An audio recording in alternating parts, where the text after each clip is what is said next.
What's up, guys? Today I want to take a closer look at the actual consumer version of the DJI Osmo Pocket.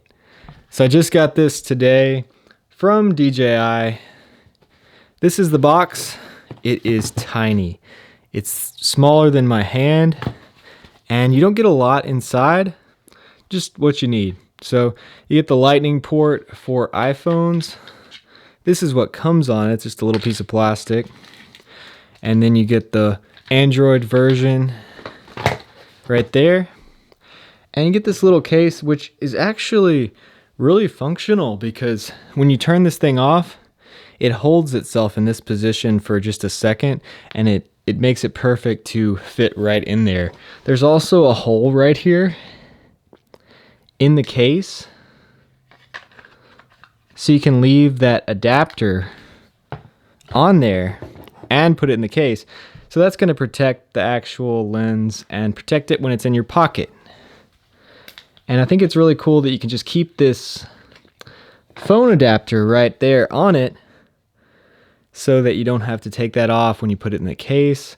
And it's just a really functional camera. So one thing I was wondering when I first started watching videos about the Osmo Pocket was if it had a tripod mount on the bottom, and it doesn't. There's no real mount on here at all. You can set it up, but if it's really windy, it might blow over. This thing is really sturdy though. I don't think it's gonna break it just by getting blown over. It actually feels really strong and sturdy in the hand.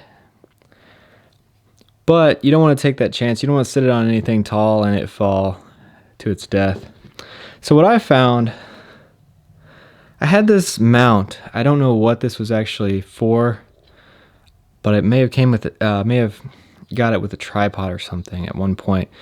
But I'm gonna put some extra padding right here so that this will fit tightly in there, and I can use this without having to buy some aftermarket, off-brand thing to hold this on a tripod, to attach it to a GoPro mount or anything. It's already had something kind of like that. I've got a few mounts that hold my phone on a tripod, and that would work too. So let's turn this on. It's really quick when you turn it on to just start working immediately. And I haven't had this long. It came in, it was all Japanese when I first turned it on, but it wasn't hard to switch it over to English.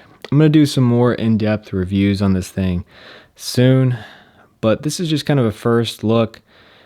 I wanted to really give a video that just kind of shows up close what the Osmo Pocket looks like and everything that comes with it. I'm really excited about doing some videos. I'm actually going to be going outside and filming a low light video with this right now. So stay tuned for more videos with the Osmo Pocket. I'm also going to be editing my video tonight for tomorrow on my main channel, Michael Relevant. So check that channel out too. That's where I put most of my content. I really hope you guys enjoyed this video. If you like this kind of content, reviews, tutorials, and just videos about what I'm learning as I grow as a filmmaker, then hit that subscribe button, and thanks for watching.